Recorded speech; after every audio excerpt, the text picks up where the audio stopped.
تو اسلام نے آ کر 4 آزادیاں دی. توہمات سے آزادی، علم کی پیروی. البتہ علم 2 ہے، either revealed guidance or the scientific physical knowledge that you gain through your senses and employing your faculty of reasoning and inferring. یہ 2 knowledges. العلم و علمان، ابن خلدون کا یہ مقولہ بہت عمدہ ہے. العلم و علمان، علم 2 قسم کے. پھر یہ کہ بادشاہوں نے غلام بنایا ہوا تھا. بادشاہوں کو کوئی حق نہیں ہے غلام بنانے کا. انسان آزاد ہے. یہ غلام ہے صرف اللہ کا. کونوا عباد اللہ اخوانا، تم سب کے سب اللہ کے بندے اور آپس میں بھائی بھائی بنو. تمیز بندہ و آقا فساد آدمیت ہے. اس سے بڑھ کر اور کیا فکر و عمل کا انقلاب. بادشاہوں کی نہیں، اللہ کی ہے یہ زمین. اسی طرح احبار کون تھے؟ یہ پوپ کون تھے؟ احبار.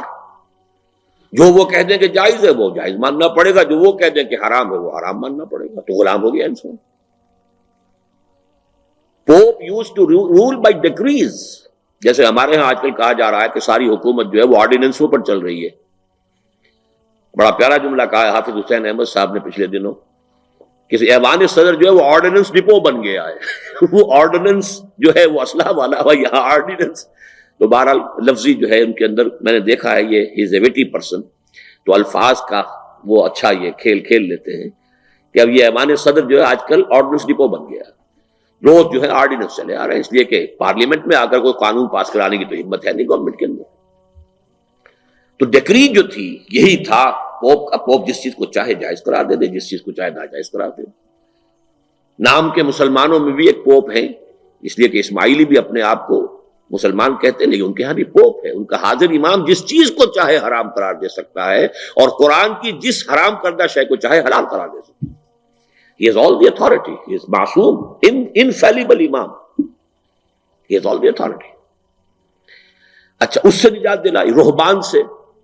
راہبوں نے جس طریقے سے کہ لوگوں کو اپنا غلام بنایا ہوا تھا، ان کی جیسا کہ آپ سورہ توبہ میں آیت پڑھیں گے، ان کثیر من الاحبار والرہبان لیاکلون اموال الناس بالباطل.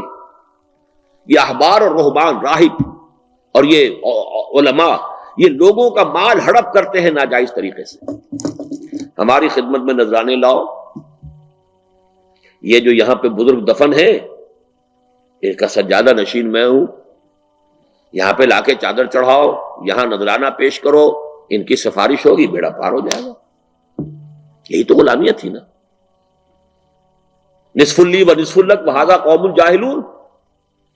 یہ دنیا میں ہمیشہ سے یہ غلامی رہی ہے کہ ایک طرف بادشاہوں کی غلامی اور ایک طرف مذہبی غلامی. ایک طرف بادشاہ بیٹھا ہوا، راجہ بیٹھا ہوا ہے. یہ چندر بنسی ہے، یہ سورج بنسی خاندان ہے، یہ دیوتاؤں کی اولاد ہے، دیوتاؤں کی نسل ہے. اسی کا کاؤنٹر پارٹ یورپ میں تھا divine rights of kings. Kings have divine rights. مسلمانوں نے کہا ذل اللہ السلطان ذل اللہ فی الارض. سلطان تو آسمان کا، اللہ کا سایہ ہوتا ہے. یہ سب ایک چیز ہے. فلسفہ ایک ہے، فکر ایک ہے، نظام ایک ہے، سوچ ایک ہے. لیکن دوسری طرف کوئی پیر ہے یا پروہت ہے یا پادری ہے یا پنڈت ہے یا پجاری ہے، یہ سب پے سے شروع ہوتے ہیں الفاظ. یہ نوٹ کر لیجیے، تمام الفاظ پے سے. پجاری بھی، پنڈت بھی، پیر بھی، پوپ بھی، پادری بھی، پروہت بھی، ایوری تھنگ پے. یہ جو پے ہے یہ اب اڈا جما کے بیٹھتے ہیں کہ یہاں جو بت ہے یہ بت. نذرانہ لاؤ پیش کرو. نذرانہ جاتا کہاں تھا؟ اس بندر کے خزانے جو تھے، جو سومناتھ کا بت جب توڑا ہے اور اس بندر کے اندر سے کیا کچھ نکلی ہے دولت، اور کتنی عورتیں برآمد ہوئی ہیں جو وہاں پر دیوتاؤں کی خدمت، دیوداسی، دیوداس. لیکن یہ دیوتاؤں کی خدمت جو تھی وہ اصل میں تو خدمت کرتے تھے ان پنڈتوں کی اور پجاریوں کی خدمت کرتی تھی. یہی کچھ ہوا یورپ کے اندر. موناسٹریز ہیں، بیٹھے ہوئے ہیں، راہب ہیں. ویسے تو شادی نہیں کی ہے لیکن تہخانوں کے اندر حرامی بچوں کی قبروں کی جو ہے وہ پوری کی پوری قطاریں لگی ہوئی ہیں، دفن ہے بچے. یہ 4 تھیں جن میں کہ نوع انسانی جکڑی ہوئی تھی. 4 غلامیاں اسلام نے ان سے آزاد